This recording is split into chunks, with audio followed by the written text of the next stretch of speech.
ដើម្បីទទួលបានព័ត៌មានថ្មីៗប្រចាំថ្ងៃសូមចុច Subscribe ហើយចុចលើសញ្ញារូបកណ្ដឹងសូមអរគុណភាគមុននឹងខ្ញុំអំពាវនាវឲ្យលោកហ៊ុនសែនលុបបំបាត់វប្បធម៌កន្ធោហើយស្រោចស្រង់ឡើងវិញប្រទេសកម្ពុជានីតិរដ្ឋសិលធម៌សណ្ដាប់ធ្នាប់សុជីវធម៌សុភាវធម៌គុណធម៌ដើម្បីឆ្ពោះទៅកាន់ការបង្កើតសមធម៌ក្នុងសង្គមខ្ញុំបង្ហាញអំពីគ្រោះថ្នាក់ចំពោះប្រទេសជាតិនិងចំពោះខ្មែរទាំងមូលរួមទាំងតកូលហ៊ុនផងនៅក្នុងអត្ថបទក្លឹបនេះក៏ដូចគ្នាគឺបើលោកហ៊ុនសែនមិនប្រញាប់កែតម្រង់ទេលោកហ៊ុនម៉ាណែតមិនអាចបន្តពូជអំណាចបានយូរទេពីព្រោះបញ្ហាដែលវាកឡើងធំនៅក្នុងសង្គមវានឹងធ្វើឲ្យលោកហ៊ុនម៉ាណែតជួបប្រទះនឹងការលំបាកច្រើនហើយលោកហ៊ុនសែនក៏មិនអាចរស់នៅថិតថេរកែប្រែដែរអ្វីដែលបានបង្កើតឡើងដោយលោកហ៊ុនសែនឥឡូវនេះវាទៅជាក្តាំងទៅជាក្អែលទៅជាក្រមវាទៅជាបញ្ហារឹងពិបាកដោះលាងពិបាកកែប្រែច្រើនណាស់ការដឹកនាំរបស់លោកហ៊ុនសែន6អាណត្តិកន្លងមកនេះវាមានទាំងការអភិវឌ្ឍនិងការបង្កើតនៅបញ្ហាការអភិវឌ្ឍត្រូវកោតសរសើរលោកហ៊ុនសែនតែវិបត្តិដែលកោដូចភ្នំក៏ត្រូវលោកហ៊ុនសែនទទួលដឹងដូច្នេះការបន្តភ្លើងចន្លោះកាន់អំណាចរបស់តកូលហ៊ុនមិនអាចបានជោគជ័យឡើយបើមិនប្រញាប់ធ្វើការកែតម្រង់ទេការកែតម្រង់ការស្ដារនៅសណ្ដាប់ធ្នាប់នីតិរដ្ឋឲ្យមានសិលធម៌ការលើកតម្កើងនៅសុជីវធម៌សុភាវធម៌បង្កើតគុណធម៌ឆ្ពោះទៅកាន់ការកសាងសមធម៌គឺជាលក្ខណៈចាំបាច់សម្រាប់ប្រទេសចាំបាច់សម្រាប់ប្រទេសជាតិចាំបាច់សម្រាប់គ្រួសារខ្មែរទាំងអស់ចាំបាច់សម្រាប់គ្រួសារតកូលហ៊ុនទាំងអស់គ្នាត្រូវការរបស់អស់ហ្នឹងអញ្ចឹងការកែតម្រង់ត្រូវតែធ្វើម្សិលមិញខ្ញុំនិយាយអំពីកសិកម្មខ្ញុំនិយាយអំពីពាណិជ្ជកម្មខ្ញុំនិយាយអំពីទេសចរទាំងអស់ហ្នឹងវាតកតងនឹងកិច្ចការប្រតិបត្តិការល្អប្រសិទ្ធភាពរបស់រដ្ឋាភិបាលនឹងដូច្នេះបាទឥឡូវនេះមានសំណួរខ្ញុំឆ្លើយ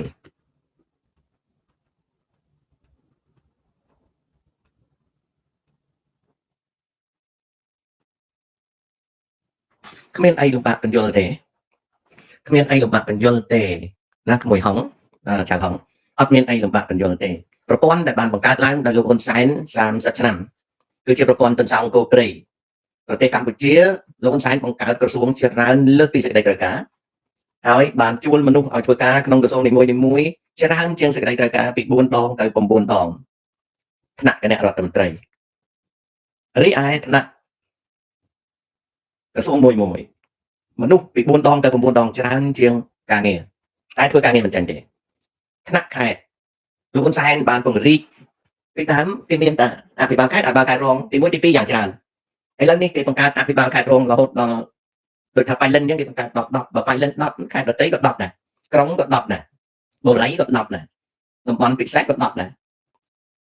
ទាំងអស់នេះគឺជាការបង្កើតនៅការិយាធិបតេយ្យ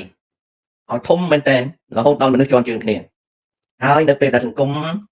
វាកំពុងតែជោគជាំទៅដោយអំពើពុករលួយកាលណាមានមន្ត្រីច្រើនអំពើពុករលួយវាធ្វើលេខគុណទៅតាមហ្នឹងអំពើពុករលួយវាគុណទៅតាមហ្នឹងអញ្ចឹងមន្ត្រីច្រើនគណៈរដ្ឋមន្ត្រីច្រើនខេត្តមន្ត្រីច្រើនស្រុកមន្ត្រីច្រើនសង្កាត់មន្ត្រីច្រើនអំពើពុករលួយវាគុណទៅតាមហ្នឹងអំពើពុករលួយបើធ្លាប់មាន1វាឡើងទៅជា10រឿងនេះមិនចាំបាច់បញ្យល់ទេចៅឆ្លើយឲ្យស្រាប់ថាដោយសារតែអភិបាលខេត្តរងនៅបៃលិនវាមានច្រើនហើយពេលសោកហ្នឹងវាស៊ីទៅតាមសង្ហូបមួយអញ្ចឹងជួនកាលត្រូវសោក3 4ជាន់តម្រាំតែដោះស្រាយបញ្ហាបានវាធ្វើឲ្យមានការលំបាករកស៊ីណាស់អញ្ចឹងចៅឆ្លើយហើយមិនបាច់បញ្យល់ទេនេះគឺជាបញ្ហាចំពោះប្រជាជនដែលរស់នៅក្នុងកម្ពុជាដែលនិយាយទៅរាជការអត់ឮឬក៏ធ្វើមិនឮមិនដឹងអាហ្នឹងអញ្ចឹងណារឿងអស់ហ្នឹងសុខេត្រាមិនបាច់ប្រាប់ខ្ញុំទេខ្ញុំស្គាល់កុម្មុយនីសច្បាស់ជាងមួយឯង1000ដងពីព្រោះទី1ខ្ញុំរស់នៅក្នុងកុម្មុយនីសសុទ្ធហ្មងមិនមែនកុម្មុយនីសធម្មតាទេកុម្មុយនីសខ្ញុំរស់នៅណានឹងក៏ហមឡើងខ្មៅអញ្ចឹងទី1ទី2ពេលខ្ញុំចាញ់ពីកុម្មុយនីសមកនៅអាមេរិកខ្ញុំចំណាយពេល30-40ឆ្នាំសិក្សាអំពីលទ្ធិកុម្មុយនីសហើយខ្ញុំសិក្សាពីលទ្ធិកុម្មុយនីសសូវៀតកុម្មុយនីសចិនអញ្ចឹងវាអត់មានប្របាក់យល់ទេអារឿងហ្នឹងចំពោះខ្ញុំហ្នឹងវាភ្លឺភ្នែកចាស់ តែដោយសារចៅសួរគាត់និយាយប្រាប់ថាចម្លើយវាមិនមែនពីតាទេគឺចម្លើយចៅឆ្លើយខ្លួនឯងហ្នឹងអាហ្នឹងចឹងចៅឆ្លើយខ្លួនឯងហ្នឹងណាចៅហុងណាឆ្លើយខ្លួនឯងហ្នឹង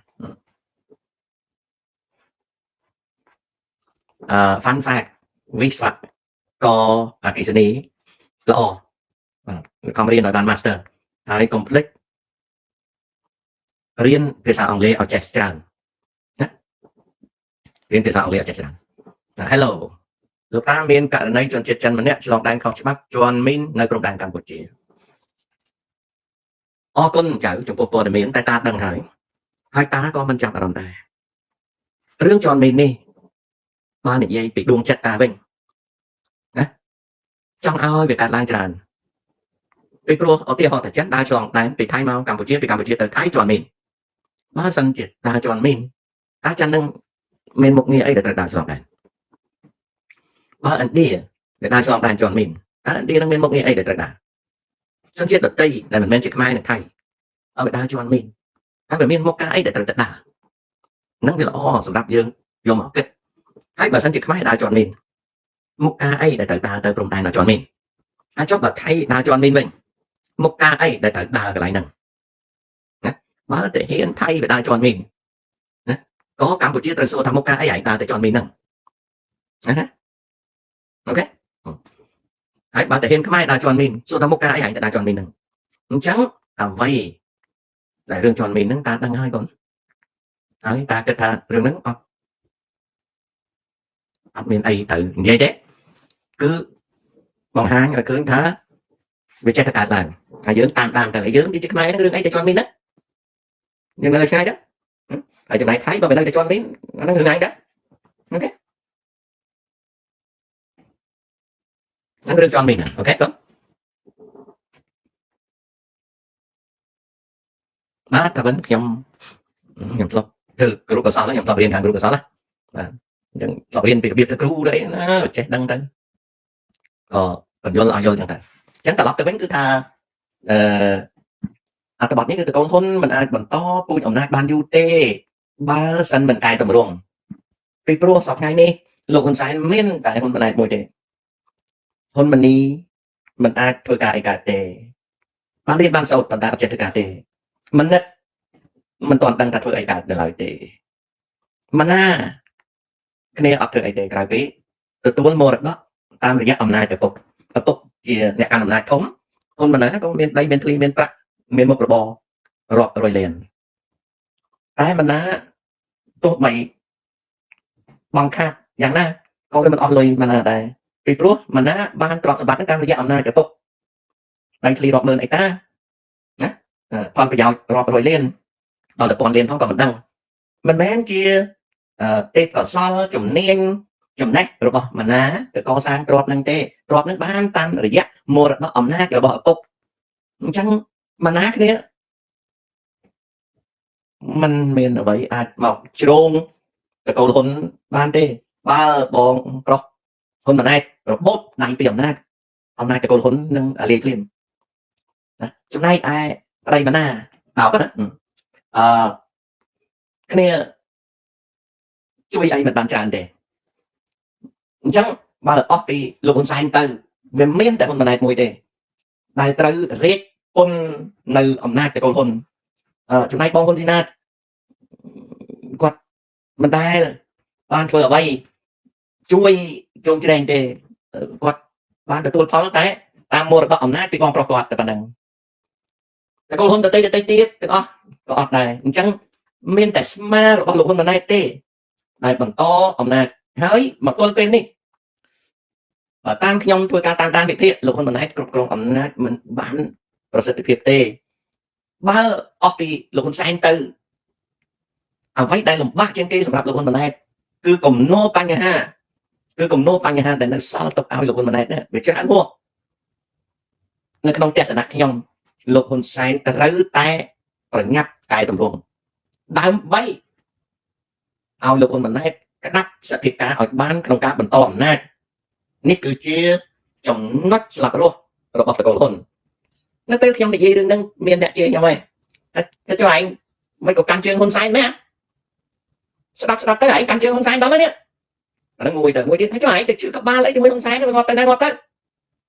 ngồi tiết đấy bom ôn này mà khăn được nhom thì vậy được đi bom ôn đang thà xong đằng sĩ cái bị xong rồi bật quát mình khó thà mày dưỡng anh nào thì chỗ này tại bồi và bọc quát có miền hai ca sẽ cảm một hiệp mua muôn đừng để thừa xảy đài nó được bột từ mua giặc mua từ cái phòng chỗ này bom ôn là mình trôn chất bom ôn sai có bom ôn bay bắt chưa cả không miền đang đặt thương mại cả để chẳng nó bom ôn sai người ta pưng từ lứa khmer tại chỉ cam bị ban này cái nào bạn chỉ chuẩn người này thật pưng từ lứa khmer nó không sập khmer nó không sập đang mà chỉ luôn của chê nhầm rồi ngày tay nhóm ảnh á của khơi mình là ngung hỏi là nát trên cái đó là ngung hạ đang là luôn là ngung điện còn bốn tại đa châu lường mà liệp lấy đòi mình kết thang cái bà đi ngọt đề và cái dùng thoát mình kết thang cái cao tới chữ chọc chặt đề đặt mình có mình kết đẩy đài ai bọc phát có mình khai ngọt đài bọc bố có mình bé đời xa sạt na tê đã buộc bằng lâm thư cao sạt na tê chẳng được khơi chẳng hay để chê thả chè đang ấy chê đời xa biết ban lên mà miết để hai châu lường chẳng ấp tới khăn còn đề ấp tới khăn mình còn đề không niệm chữ máy gọi là dây chuối ai để chuối quá nó có thể bài trong chuối ai hỏi mà chọn mà dưới ấp miên là mà chọn chuối qua đây dưới miên là cầm đất này trắng tớp này dưới ẩm pí ẩm nát lộn xài mà lộn xài mình phải nhắc cài tập ruộng tế lộn xài nên là liền của sao lộn xài nên là liền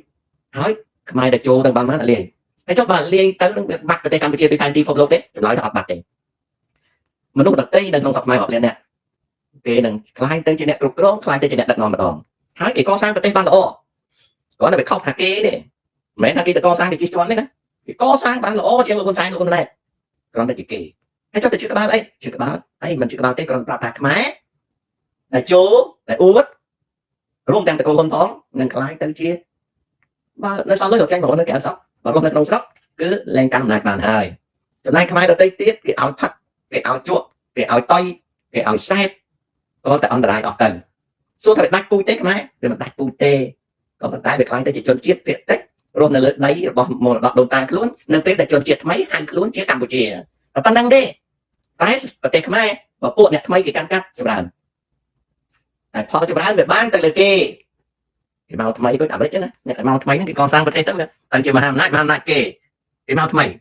bây rồi sáng thì con sang bạn ở trong này nè chán lắm chứ đặt cùi tới và pan đăng đê học đi là pan đăng đê học đi là pan đăng đê nè anh chẳng là pan đăng đê bán chết để dễ rương là con xài nâng ngày nay nó bị phê nè ao gọt lư chúng cha hai bỏ ơi nghĩa tới bòn bỏ anh miền là môi chạy kẹt đê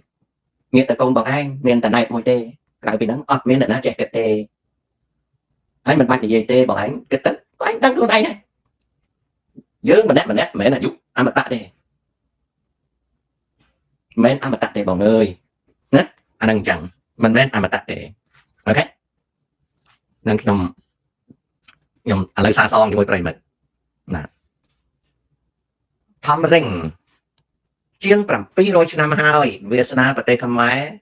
មិនមែនខ្មែរជាអ្នកសម្រេចទេតើមានវិធីសាស្ត្រយ៉ាងណាដើម្បីស្រាយនយោបាយសំណួររបស់ចៅគឺតាកំពុងតែឆ្លើយនឹងហើយបើឆ្លើយបែបនេះនឹងគឺឆ្លើយរាល់ថ្ងៃថាជនជាតិមួយដែលដួលអារម្មណ៍ហើយអាចងើបចូលវិញបានគឺត្រូវការរៀនរកសន្សំវិនិយោគកូរ៉េខាងត្បូងគេធ្វើបានតៃវ៉ាន់គេធ្វើបានទោះបីគេរស់នៅក្នុងហានិភ័យគេធ្វើបានជនតែចាក់ចេញពីស្រុកតាមកំណត់គេជាង300ឆ្នាំមុនមកអាមេរិកក៏គេធ្វើបានណាអញ្ចឹងដំណោះស្រាយវាមានទោះបី700ឆ្នាំ500ឆ្នាំ300ឆ្នាំដែលធ្លាក់ចុះក៏ដោយក៏នៅតែអាចស្ដារបានបើពឹងទៅលើចំណេះដឹងដោយរៀនរកសន្សំនិងវិនិយោគណាអានឹងចឹងរដ្ឋាតាចិនយល់ដឹងពីមហាចតាយួនចង់លេបខ្មែរឡើងដែរទេចម្លើយចឹងតែគាត់ប្រហែលជាកូនខ្មែរសម័យក្រោយនេះអត់ដឹងដូចចិនដឹងទេ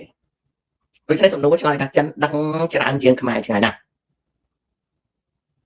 បរទេសចិនគេដឹងយួនក៏គេដឹង គេអត់មានថាមិនដឹងទេកូនអ្នកដែលមិនដឹងគឺឡាយវិញខ្មែរខ្លួនឯងនឹងអត់ដឹងទេចំណែកគេដឹងណាកូនគេដឹងគ្រប់ទាំងអស់ណាសាគូណូអត់យល់ទេសំណួរហ្នឹងអូខេសាគូណូខ្ញុំចង់ខ្លាយទៅជាថៃណាពេលព្រោះវាក្រំបើជាងរស់ជាមួយខ្មែរដែលជិះជាន់ហើយទៅបាខ្ញុំណាខ្ញុំចង់ខ្លាយទៅជាថៃណាតែឥឡូវនេះខ្ញុំវាខ្ពស់ជាងថៃខ្ញុំជាអាមេរិកកាំងអូខេអានេះចំពោះខ្ញុំណាសាគូណូអូខេ that's my answer ចំណែកខ្មែរដតីស្រេចតែគាត់ចង់ធ្វើថៃក៏ធ្វើទៅគាត់ចង់ធ្វើយួនក៏ធ្វើទៅគាត់ចង់ធ្វើចិនក៏ធ្វើទៅគាត់មិនចង់ក៏អីទៅអាហ្នឹងគាត់តែចំណែកខ្ញុំ